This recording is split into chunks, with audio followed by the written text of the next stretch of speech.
नमस्कार दोस्तों। आज मैं वो काम किया जो कभी लाइफ में अपने जीवन में इतने सालों से हम लोग कॉन्ट्रैक्ट का काम कर रहे हैं, इंटीरियर कॉन्ट्रैक्ट का काम कर रहे हैं। काम करने का मतलब कभी मौका नहीं मिला था और ये बहुत चैलेंजिंग जॉब था मुझे। एक्चुअली एक कंपनी है जो बहुत बड़ी कंपनी है, फार्मास्यूटिकल कंपनी है।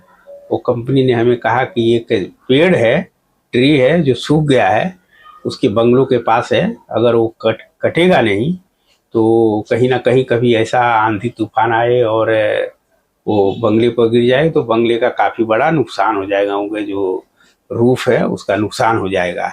एक्चुअली ये बंगला मुंबई के मालाड में, मारवे में स्थित है, जहाँ समुद्र का किनारा है और वहाँ अक्सर तेज हवाएं चलती हैं। और ये काफ़ी सालों से, लगभग 5-6 सालों से सूख गया था, एकदम डेड हो गया था। उसको काटना था। तो उसे काटने के लिए क्या क्या करना चाहिए, मैं जो मुझे अनुभव हुआ, जो मैंने इस पे मेहनत किया 15-20 दिन तक और लगभग 20-25 दिन तक, अब जब तब जाके इसको मुझे काटने का परमिशन मिला। एक्चुअली इसकी प्रक्रिया ये है दोस्त, आपको पहले तो बताना पड़ेगा ये पेड़ कौन सा है, उसका साइज क्या है, हाइट क्या है, उसका विड्थ क्या है, यानी उसका पेरीमीटर क्या है, वो बताना पड़ेगा। वो बताने के बाद आपको ये बताना पड़ेगा कि उसका रीजन क्या है काटने का।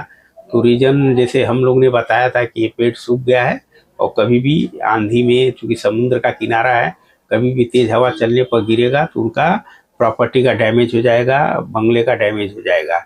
ये रीजन दे के जो यहाँ का जो म्यूनिसिपल डिपार्टमेंट होता है, बीएमसी, मुंबई का बॉम्बे म्यूनिसिपल कॉर्पोरेशन होता है, वहाँ पर ट्री एंड गार्डन डिपार्टमेंट होता है। ये सब जगह होगा ये। वहाँ पर इसका एप्लीकेशन देना पड़ता है। एप्लीकेशन देने के बाद वो फिजिकली सर्वे करते हैं, वहाँ के बीएमसी के लोग जो होते हैं, अधिकारी होते हैं। और सर्वे करने के बाद जब पाते हैं कि ये रीजन सही है तो उसको काटने का परमिशन दे देते हैं। और काटने का जो परमिशन देते हैं तो उसमें उनकी 1-2 शर्तें होती हैं। शर्तें ये होती हैं, गवर्नमेंट ऑफ इंडिया या बीएमसी का ये रूल है, अगर आप एक पेड़ काटते हैं तो आपको कम से कम उसी के आसपास 2 पेड़ लगाना होगा और वो फोटो खींचना होगा और बीएमसी को रिपोर्ट करना होगा, ताकि वो आपकी पूरी प्रक्रिया पूरा हो। तो हमने एप्लीकेशन दिया, उसका रीजन बताया। रीजन बनाने के बाद हमको फिजिकल सर्वे किए और बार बार उनसे कांटेक्ट में रहना पड़ता है। तो सर्वे करने के बाद फिर उन्होंने काटने का परमिशन दिया। और अब प्रश्न ये उठता है कि पेड़ काटने वाले कॉन्ट्रैक्टर मिलेंगे कहाँ, पेड़ काटने वाले लोग मिलेंगे कहाँ। तो सबसे आसान है, वह वहीं मिल जाएंगे। अगर ट्री इन गार्डन डिपार्टमेंट में जाएंगे, उनसे पूछेंगे कि सर हमें पेड़ काटना है, कौन काटेगा। तो उनके पास बहुत सारे वेंडर होते हैं जो लाइसेंस होल्डर होते हैं, अनुभवी होते हैं। वो बहुत इजीली पेड़ काट के आपको दे देते हैं। ऐसे आप प्राइवेट में भी जाएंगे और कहीं पूछेंगे तो एक पेड़ काटने का वो लोग 20 से 25,000, 50,000 तक बोलते हैं। वजह क्योंकि वो बहुत रिस्की होता है और साइज के ऊपर डिपेंड करता है कितना मतलब दे के आप कटवा सकते हैं, कैसा देना पड़ता है।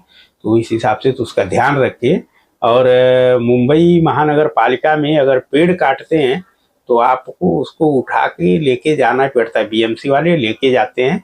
और वो जो आपका जो मुर्दा घर होता है, जो जहाँ पर जलाया जाता है, वहाँ पर इसको डोनेट कर दिया जाता है, ताकि जब लोग मरते हैं तो उसमें लकड़ा काम आता है। वो आप अपने पर्सनल नहीं रख सकते। जितना भी पेड़ है उसमें बीएमसी का रूल है, अधिकार है कि जो भी लकड़ा काटेगा, वो जो भी लकड़ा कटिंग निकलेगा, जो भी ट्री और झाड़ निकलेगा, उसको बीएमसी को आपको समर्पित करना पड़ता है। और इवन वो लकड़ा उठाने का, ट्रांसपोर्टेशन का भी पैसा आपको ही देना पड़ता है, जिसके प्रांगण में या जिसके क्षेत्र में वो पेड़ है जिसे काटा गया है। तो इस तरह का एक काम हमने किया है और ये नया अनुभव मिला हमको। तो मुझे लगता है अगर आप लोग को भी मिले तो आप लोग भी कर सकते हैं। तो करने के पहले आप कभी भी डायरेक्ट जाके पेड़ काटिएगा नहीं, क्योंकि मुझे लगता है कि अक्सर आप लोग गांव में बगैर कुछ परमिशन लिए, बगैर कुछ किए खुद काटने लगते हैं। तो इस तरह का गलती मत करिएगा, ये बहुत ही बड़ा अपराध हो जाएगा, आपको जेल भी हो सकता है। तो प्रॉपर जो तरीका है, बीएमसी का रूल रेगुलेशन है, उस हिसाब से आप इस चीज़ को कटिंग करिए, एप्लीकेशन दीजिए, उसका कारण बताइए, फिर वो आपको परमिशन मिलेगा। परमिशन मिलने के बाद जो अनुभवी और वेंडर, जो अच्छा पेड़ काटने वाला अनुभवी है, जो भी पैसा लगे जो भी लगे उसको दे के आप पेड़ कटवा लेने, तो अदरवाइज कोई गिरेगा तो वो मर जाएगा, क्योंकि आप उसके लिए तो आप इंश्योरेंस निकाल नहीं सकते उतने काम के लिए, क्योंकि ये काम अक्सर तो करना नहीं होता है। तो मुझे लगता है कि इस तरह का भी अनुभव एक हुआ था, और फ्यूचर में आप लोगों को भी जरूरत पड़े तो जरूर इसी प्रक्रिया के साथ काम करिएगा। बहुत बहुत